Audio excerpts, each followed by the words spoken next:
my name's Kudrat. Can everyone close their eyes? Take yourself back to the first day at your job, or the first day of your very first job.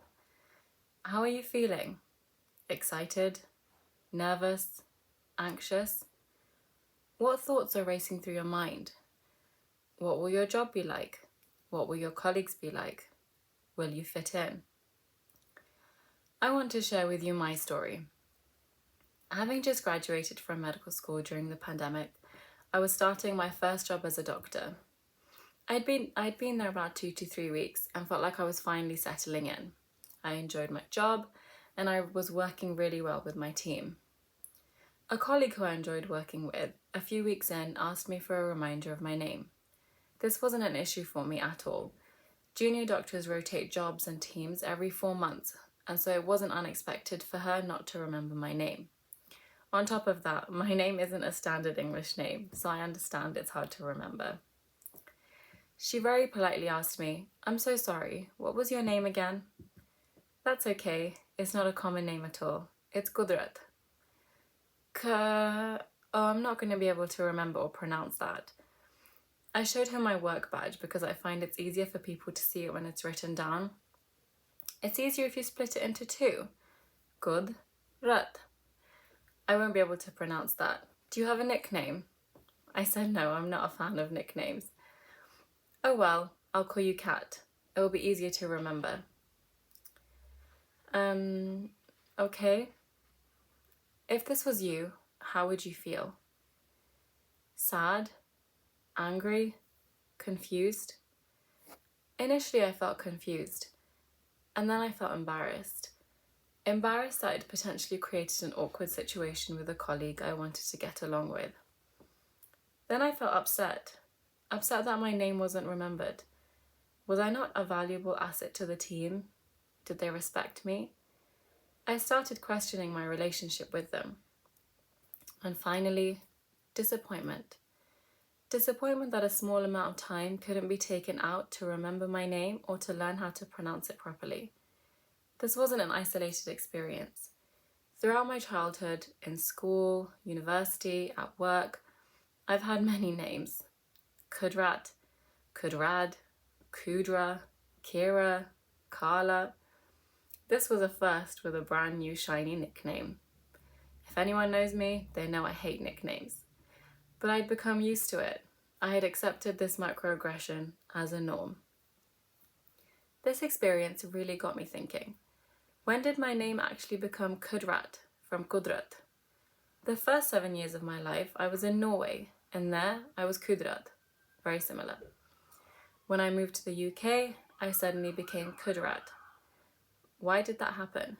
Why did I accept the anglicized version of my name? Well, I was 7, starting halfway through the academic year into year 2, and the most important thing to me at that time was making friends and fitting in.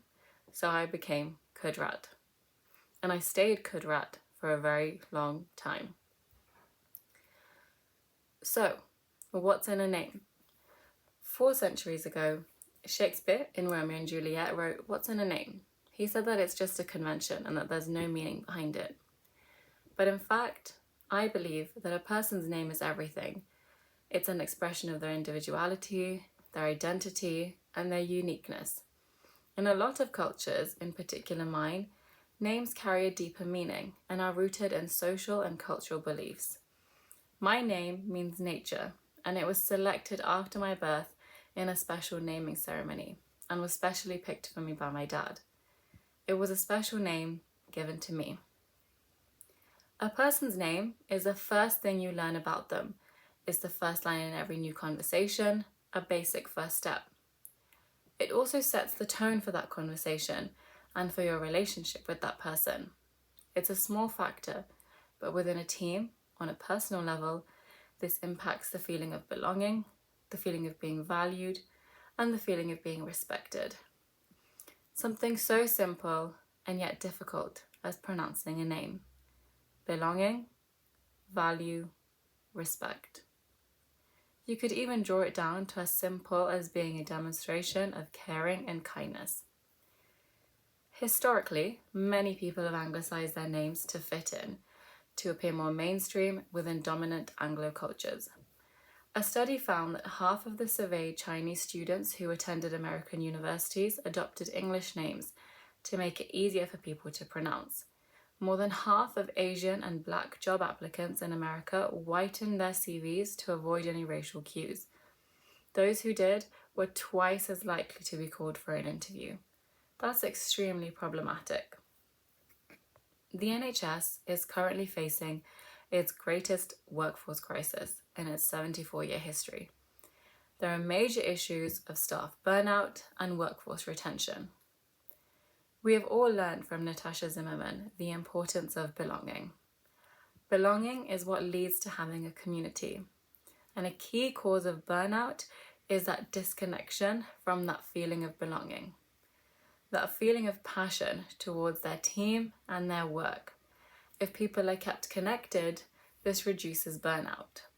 Now, of course, there are many different factors that go into this as well as that, but making your team members feel like they belong, like they are valued and they're respected by knowing and pronouncing their names is a basic first step. Communities and organizations, especially the NHS, are becoming more and more diverse, and the chances of coming across an unusual, different, difficult name is almost inevitable. A report by NHS England in February this year showed that the NHS is more diverse now than ever in any point of its history. Almost 1 in 3 members of its staff are from a Black and ethnic minority background. Realistically, if you work with many people in a single day, that's about 2 to 3 difficult names a day. And don't forget about the patients. Patients who deserve our full attention and respect. They have names too. Names that deserve to be pronounced correctly during some of their most difficult and vulnerable times of their lives. Okay, so now let's fast forward a bit in my life story, and I'm now in my second job as a doctor. I overheard one of my registrars, a senior colleague, introducing himself as David to the nursing staff. Someone had called him David, and he very simply corrected them, "It's David." I thought, wow. I was glad that he'd taken some time out to stand up for himself and get them to pronounce his name properly. He then asked me what my name was, and when I said Kudrat, his question back was, "Can you teach me?" In that moment, I was shocked. No one had asked me that before, especially not a senior colleague. With that single question, it broke down that barrier, that awkwardness for me, and that barrier of, here we go again. I suddenly felt empowered to want to teach him correctly. There was this sudden shift in that power dynamic, and that moment suddenly became a positive one.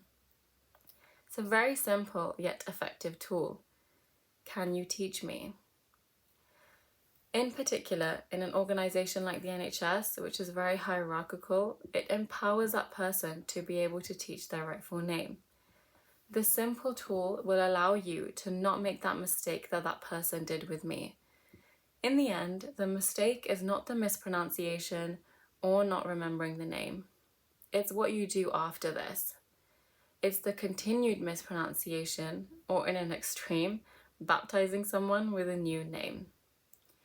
In the end, it's all about belonging, feeling valued, and respect.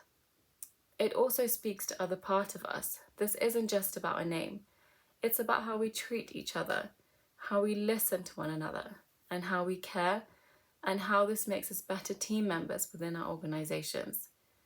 My name isn't Kudrat, my name isn't Kalra, nor is it Kat. My name is Kudrat. Thank you.